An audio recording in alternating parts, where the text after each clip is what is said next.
अस्सलाम वालेकुम दोस्तों, आई होप आप सब ठीक होंगे।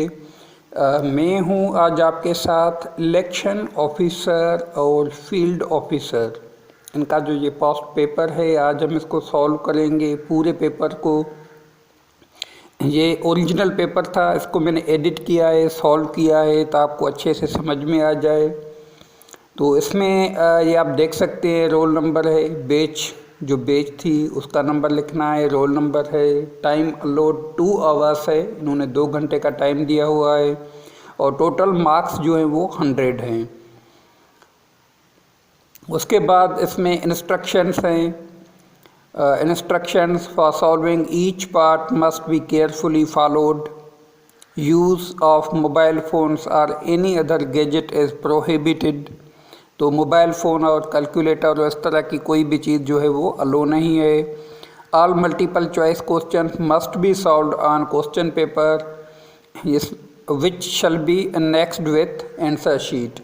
तो ये कह रहे हैं कि जो मल्टीपल चॉइस क्वेश्चन है उनको आंसर शीट पे जो अलग सेपरेट से दी गई है OMR शीट उस पर करना है। No marks will be given for MCQ solved on answer sheet. तो आंसर शीट पे इनको सॉल्व नहीं करना है, किसको, MCQs को। Overwriting correction of answers for MCQs must be avoided, otherwise no marks will be awarded. तो यानी कुछ ऐसे होते हैं कि पेंसिल से पहले उसको सॉल्व करते हैं और फिर बाद में पेन से उसको करते हैं या फिर वहाँ पे इरेज़र के साथ उसको मिटाया जाता है। तो इस तरह की कोई भी कोशिश ना की जाए, अदरवाइज़ उनको मार्क्स नहीं दी जाएंगी, ये इंस्ट्रक्शन में लिखा हुआ है। Writing with red pain in case not allowed. तो जो रेड कलर की इंक है, पेन है, मार्कर है, जो भी है, तो उसको यूज़ करने की इजाज़त नहीं होती। मोस्टली एग्ज़ाम्स में जो है ये याद रखें कि या तो हम ब्लैक पेन यूज़ करते हैं या ब्लू पेन यूज़ करते हैं, ये दोनों ही अलाउड होती है, इसके अलावा कोई भी कलर अलाउड नहीं होता। तो चलते हैं पेपर की तरफ। तो इसमें पार्ट 1 है Islamic studies. Choose correct answer for each question, 100 marks का ये जो है क्वेश्चन है, जिसमें ये 10 सवाल हैं इस्लामियात के। क्वेश्चन नंबर 1 है अमाउंट ऑफ ज़कात can not be used in dash. तो नीचे ये ऑप्शन दिए हुए हैं, इनमें से जो इसका राइट आंसर है वो है बी, मास्क। मास्क जो है मस्जिद में ज़कात का अमाउंट यूज़ नहीं हो सकता। Who was the first martyr in Islam. इस्लाम में जो पहला शहीद है वो कौन है। और इसको अगर ऐसे भी पूछा जाए कि इस्लाम में पहली शहीद औरत कौन है, तो ये मुख्तलिफ ऑप्शन यहाँ नीचे दिए गए हैं। तो इनमें जो ये ऑप्शन सही है ये है सी, हज़रत सुमैया रज़ी अल्लाह अन्हा। ये इसको जो है हज़रत अबू जहल ने टॉर्चर करके हलाक कर दिया था, लेकिन ये इस्लाम से जो है इसने अपने दिल और मन को लगा लिया था और शहादत कबूल कर ली। Question number 3 who collected the Quranic verses in one place. किसने जो है आयात को एक जगह पे जमा किया। तो इसका सही जवाब है सी, हज़रत उस्मान। इसीलिए हज़रत उस्मान को जामिउल कुरान भी कहा जाता है। लेकिन अगर बात की जाए कि सबसे पहले कुरान पाक को किताब की सूरत में कंपाइल किसने किया, तो वो हज़रत अबू बकर सिद्दीक़ ने किया था। लेकिन उन आयात को एक जगह पे जमा करने का काम हज़रत उस्मान ने किया था, इसको जामिउल कुरान भी कहा जाता है। हाउ मच सूरा द कुरान कंटेंट्स। कुरान में जो है कितनी टोटल जो है वो सूरतें हैं, सूराज हैं। तो इसका सही जवाब सी है, 114, यानी 114 सूरतें हैं। क्वेश्चन नंबर है हमारा 5 मक्का वाज कॉन्कर्ड एंड। मक्का कब फतह हुआ। तो इसका सही जवाब है सी, 8 हिजरा में जो है वो फतह हुआ था। Question number 6 pious caliphate lasted for about dash, यानी खुलफाए राशिदीन का जो दौर था वो कितने साल तक रहा। तो इसका सही जवाब है 30 years. What was the name of foster sister of holy prophet सल्लल्लाहु अलैहि वसल्लम। नबी करीम सल्लल्लाहु अलैहि वसल्लम की रज़ाई बहन का नाम क्या था। तो इसका सही जवाब है सी, हज़रत शीमा रज़ी अल्लाह अन्हा। ये हलीमा सादिया रज़ी अल्लाह अन्हा की बेटी थी। इसकी एक और बेटी भी थी जिसका नाम था हज़रत अनीसा। तो अगर यहाँ पे अनीसा लिखा होता तो वो सही जवाब होता, शीमा लिखा हुआ है तो वो भी सही है। और अगर पूछा जाए कि नबी करीम सल्लल्लाहु अलैहि वसल्लम का फोस्टर ब्रदर यानी रज़ाई भाई कौन है, तो उसका नाम अब्दुल्ला था और वो भी बीबी हलीमा का बेटा था। Which book is called old testament, तो इसके डिफरेंट जवाब मिल रहे थे, कहीं पे इंजील था, तौरात था, तो तौरात जो है इसका सही जवाब है। तौरात जो है इसको ओल्ड टेस्टामेंट कहा जाता है। क्वेश्चन नंबर 8 है हज़रत Muhammad was born about 3000 years after dash, तो किस नबी से जो है 3000 साल बाद जो है नबी सल्लल्लाहु अलैहि वसल्लम की विलादत हुई, तो इसका सही जवाब है ए हज़रत इब्राहीम अलैहिस्सलाम। क्वेश्चन नंबर 9 है फतवा काजी खान इज़ एथेंटिक फतवा ऑफ डैश, तो इसका सही जवाब है फ़िक़्ह हम्बली। तो फतवा काजी खान एक बुक है फ़िक़्ह की, ये फ़िक़्ह हनफ़ी से रिलेट करती है और यहाँ पे ये दूसरे फ़िक़्ह के नाम भी हैं, लेकिन ये फ़िक़्ह हम्बली की बुक है।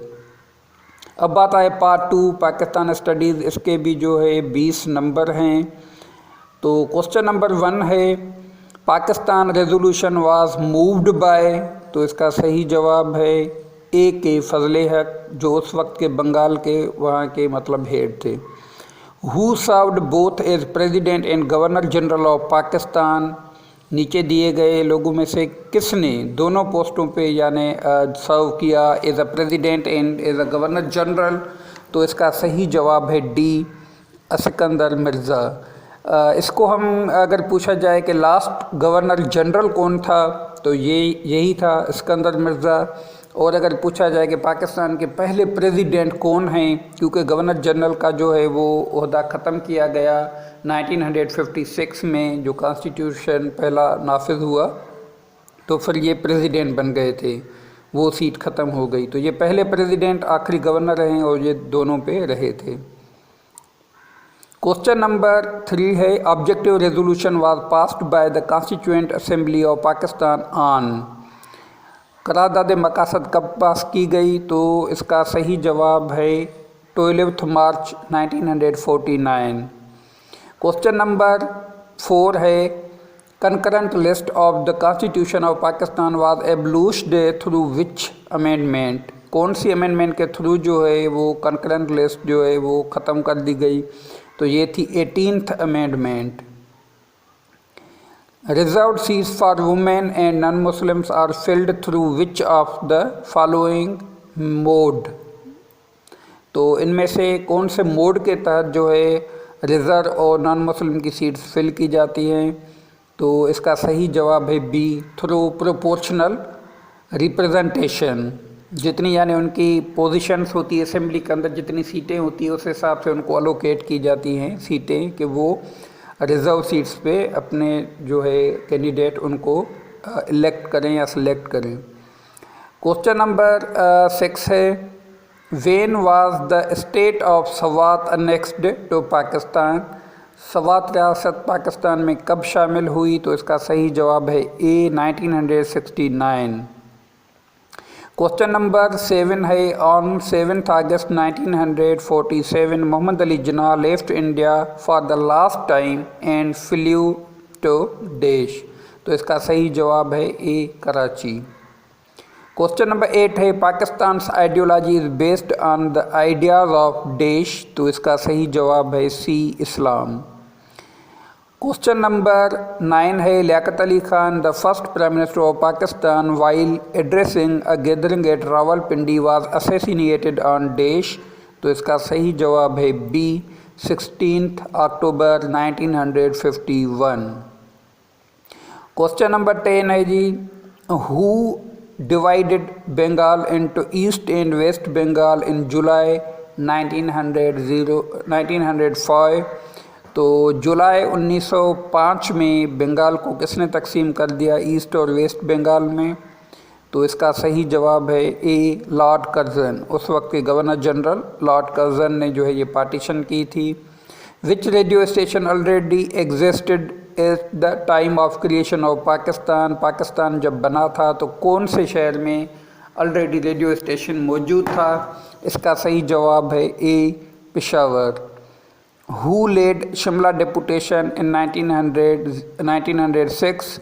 तो इसका सही जवाब है ए सर आगा खान।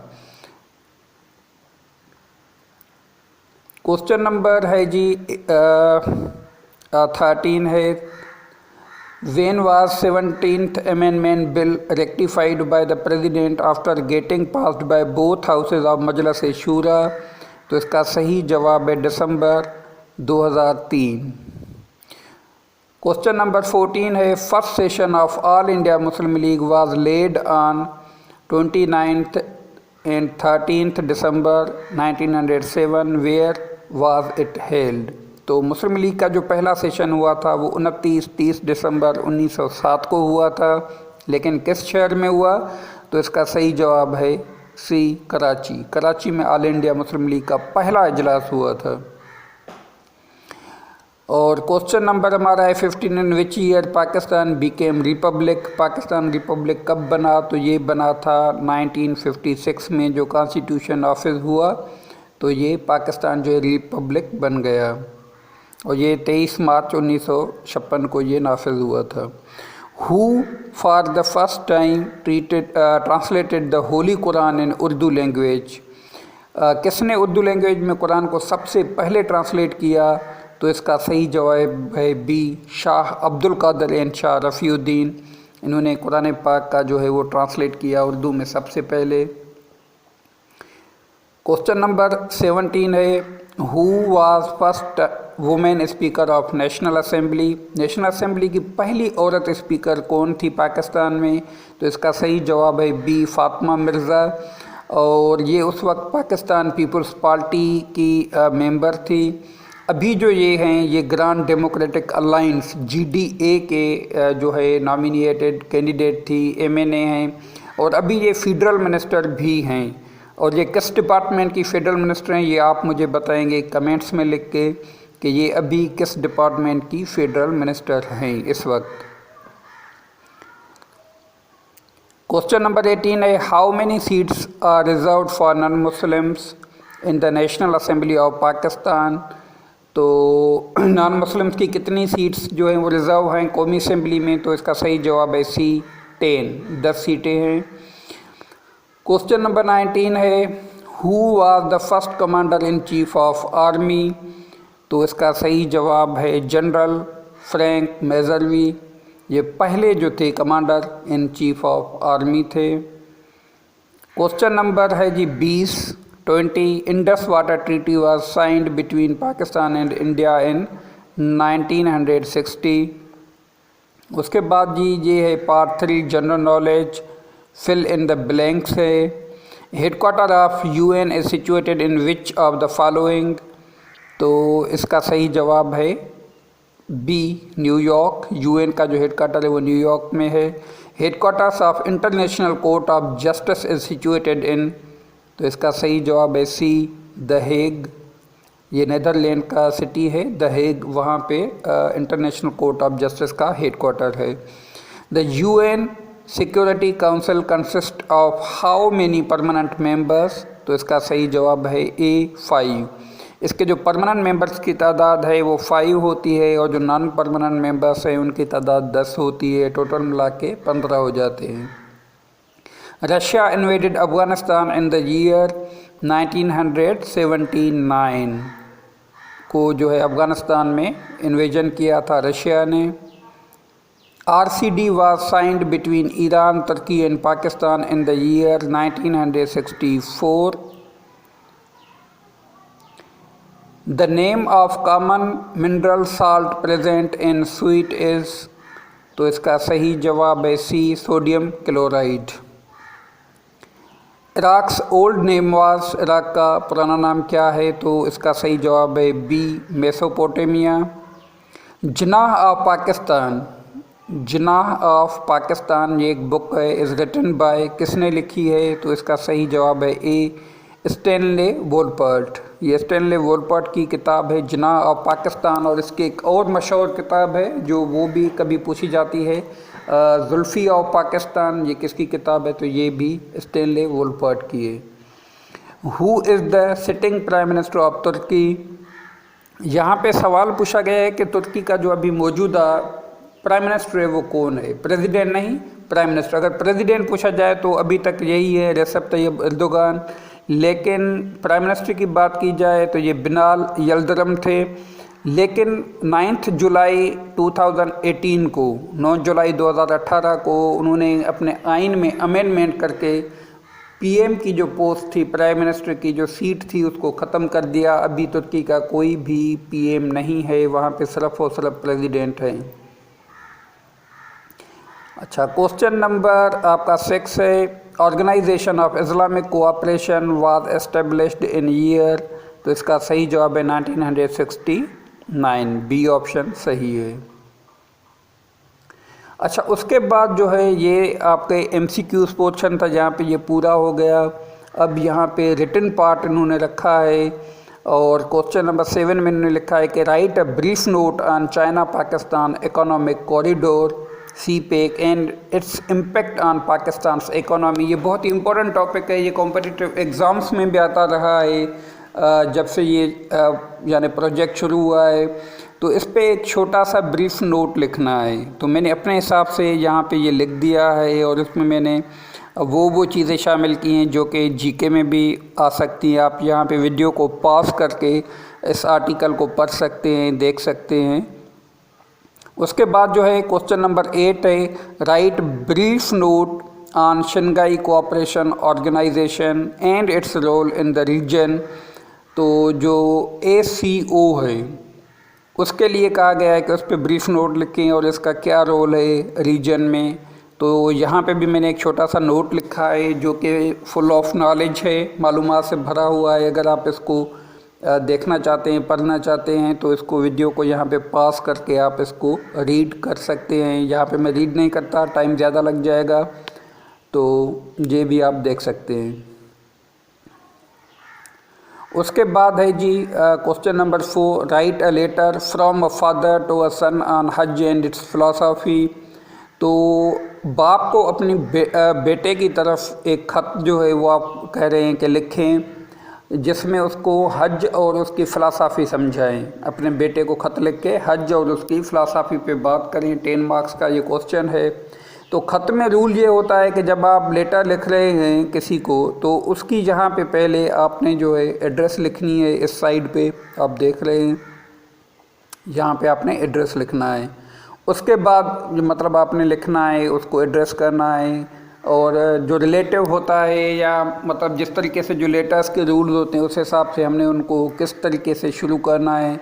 तो ये सारी चीज़ें आपने यहाँ पे देखनी है। यहाँ पे भी आप वीडियो को पॉज करके ये लेटर पूरा पढ़ सकते हैं, देख सकते हैं कि कैसे लिखा हुआ है आपको, ताकि आइडिया हो जाएगा। और अक्सर एग्ज़ाम्स में इस तरह की सारी चीज़ें आती रहती हैं, और ये इस तरह के क्वेश्चंस पूछे जाते हैं। तो ये भी मैंने पूरा सॉल्व कर दिया है। अच्छा, उसके बाद है question number 5, right an essay of not more than 300 words on any one of the following. अब एसे इन्होंने कहा है कि 300 जो है यानी 300 वर्ड से ऊपर जो है आप एक एसे लिखें, शॉर्ट एसे। अब एसे में ये है, इन्होंने जो टॉपिक दिए हैं वो बहुत ही बेहतरीन टॉपिक हैं, और ये तकरीबन CSS PCAS के एग्ज़ाम्स वगैरह में अक्सर पूछे जाते हैं, PMS के एग्ज़ाम में। तो बहुत ही प्रोमिनेंट ये टॉपिक्स हैं। लेकिन इसमें क्योंकि इन्होंने बहुत ही शॉर्ट ऐसे मांगा है 300 वर्ड का, तो इसलिए हम यहाँ पे आउटलाइन वगैरह या इन चीज़ों के बनाने की ज़रूरत नहीं है। यहाँ पे हम छोटा एक पैराग्राफ टाइप जो है हमने ये ऐसे लिखा है, ठीक है। तो इसको भी आप जो है यहाँ पे पास करके पढ़ सकते हैं। फिर यहाँ से नीचे आप इसको इस तरीके से करके आप देख सकते हैं। जो मेरे आइडियाज़ थे, जो मैंने लिखा है, तो ये आप यहाँ पे रीड कर सकते हैं। चलिए जी, इसके अलावा अब क्वेश्चन नंबर 6 है, use the following parts of words in your own sentence to bring out their meanings. अब यहाँ पे इन्होंने जो है पेयर ऑफ वर्ड्स दिए हैं जो कंफ्यूजिंग होते हैं, उनके लिए बोला गया है कि इनको आप अपने वर्ड्स में जो है यूज़ करें मीनिंग के साथ। तो ये हम सॉल्व करते हैं। पहला जो पेयर है परसिक्यूट और प्रोसिक्यूट। तो persecute means to subject a person or group to assist ill treatment, यानी किसी पे जुल्म करना, ज़्यादती करना, उसको जो है वो परसिक्यूट करते हैं। तो इसको सेंटेंस में यूज़ करेंगे, Kashmiri are being persecuted by Indian forces. तो कश्मीरी लोग जो हैं वो मुसलसल अजियत में हैं, जुल्म और उसके नीचे ज़िंदगी गुजार रहे हैं, इंडियन फोर्सेस जो वहाँ पे उनके साथ कर रही है। तो प्रोसिक्यूट का मतलब है means to pursue, carry out और bring law suit against a person और ग्रुप। यानी किसी बंदे के खिलाफ जो है, जो हम मुकदमा या कुछ करते हैं या उसको फॉलो करते हैं तो उसको प्रोसिक्यूट कहते हैं। जैसे प्रोसिक्यूट जनरल भी होता है। तो इसको सेंटेंस में यूज़ करेंगे, the court will prosecute anyone who breaks the law. जो भी कानून तोड़ेगा उसके खिलाफ कोर्ट जो है वो मुकदमा दायर करेगी, प्रोसिक्यूट करेगी। उसके अलावा दूसरा जो पेयर है यहाँ पे वो है जी वोरासिटी एंड वेरासिटी। अब ये भी बहुत ही काफ़ी कॉमन है, एग्जाम्स में आता है। Voracity means consuming or eager to consume great amount of food, यानी रेवेनस, यानी बहुत ज़्यादा भूख जो है वो हो, उसका एहसास हो, जो बंदा ज़्यादा खाना चाहता हो। तो इस तरीके से ही was distinguished by his huge body strength and voracity. वो जो है अपने सेहतमंद जिस्म, स्ट्रेंथ और उस हिसाब से जो उसके खाने की डिमांड है वो सबसे मुख्तलिफ है। Veracity means conformity to fact, truth, accuracy और प्रिसिशन। और इसको हम सेंटेंस में यूज़ करेंगे, I don't question the veracity of your statement. Veracity का मतलब यानी ट्रस्ट होता है, किसी चीज़ पे trust. Adverse means opposite to your interest, welfare, aim और एम्बिशन। ठीक है जी, जो उन चीज़ों के खिलाफ कोई चीज़ हो। आई overcame all of my adverse circumstances. ये इसको हम सेंटेंस में यूज़ करेंगे, यानी एडवर्स जो है किसी चीज़ के खिलाफ होना, किसी चीज़ से जो एक जो कराहट पैदा होती है हमें, उसकी मानी होती है।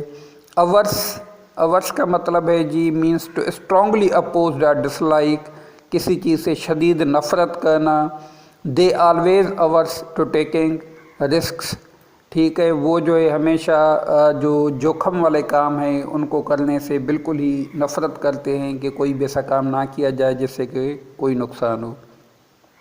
7 नंबर पे है जी ऑर्डिनेंस। ऑर्डिनेंस का मतलब है लॉ, एक्ट या डेक्री। ये बहुत ही कॉमन वर्ड है। Recently the president of Pakistan issued ordinance for open ballot in senate polls. ये आपने सुना होगा, मतलब एक लॉ, एक सूट, एक डिक्री जारी की है प्रेसिडेंट ने। उसके अलावा दूसरा जो वर्ड है वो है ऑर्डिनेंस। ऑर्डिनेंस का मतलब होता है military supplies like weapons and ammunitions, तो उसको ऑर्डिनेंस कहते हैं। The responsible army of a country could safe keep its ordnance. जो दुनिया के जिन ममालिक की आर्मी रेस्पॉन्सिबल होती है, जिम्मेवार होती है, वो अपनी जो वेपन्स की जो स्टॉक्स है उसकी हिफाजत करना खूब जानती है। क्वेश्चन नंबर 9 है फारदर। फारदर का मतलब होता है beyond, far away and great distance. इसको डिस्टेंस के तौर पे लिया जाता है, यानी बहुत दूर।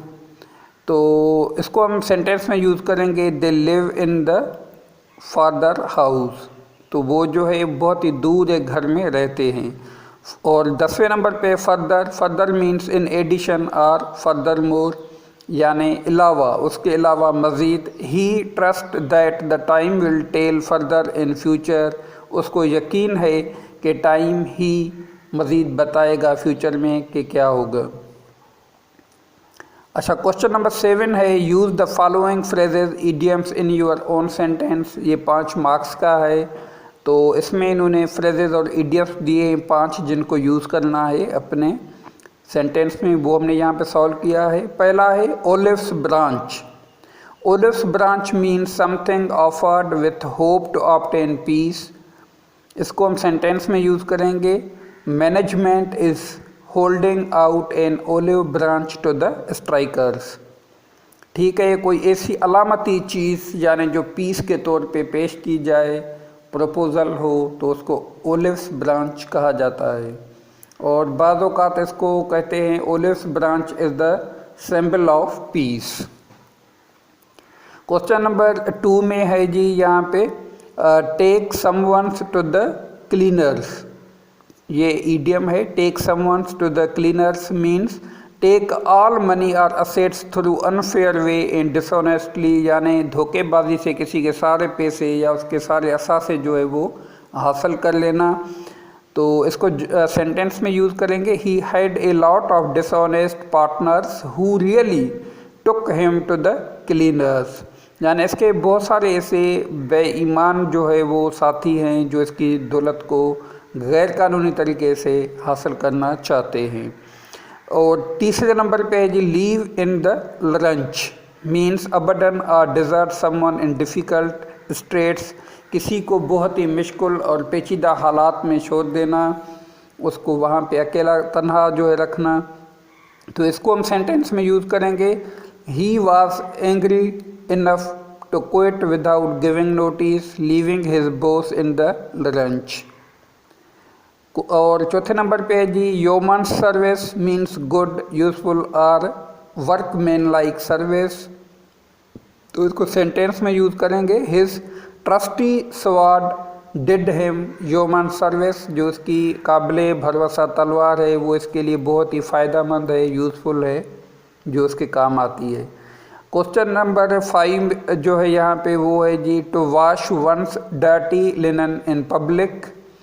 इसका मतलब है means to disclose private and personal matters before other people, यानी अपने जो ज़ाती जो मतलब मामलात हैं, घर के मामला, ज़ाती ज़िंदगी के, निजी नोयत के मामला दूसरों के सामने बताना, रिवील करना। तो उसको उसके लिए इडियम यूज होता है to wash one's dirty linen in public. इसको हम सेंटेंस में यूज़ करेंगे, she decided not to take the family dispute to court as she feared it would only lead to a lot of washing of dirty linen in public। तो यानी वो बहुत खौफजदा थी कि कोर्ट में मैटर को ना ले जाऊं, क्योंकि इससे जो उसके निजी मामलात वगैरह हैं वो आम पब्लिक के सामने डिस्क्लोज हो जाएंगे। तो उसके बाद जी क्वेश्चन नंबर 8 है करेक्ट द फॉलोइंग सेंटेंस। यहाँ पे सेंटेंस दिए हुए इनको करेक्ट करना है। पहला है I went to either of the 4 hill stations. तो ये सही होगा इस तरह, इसको मैंने नीचे यहाँ पे सही करके लिखा है, I went to all of the 4 hills.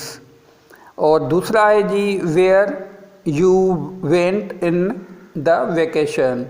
तो इसका सही होगा where did you go in the vacation.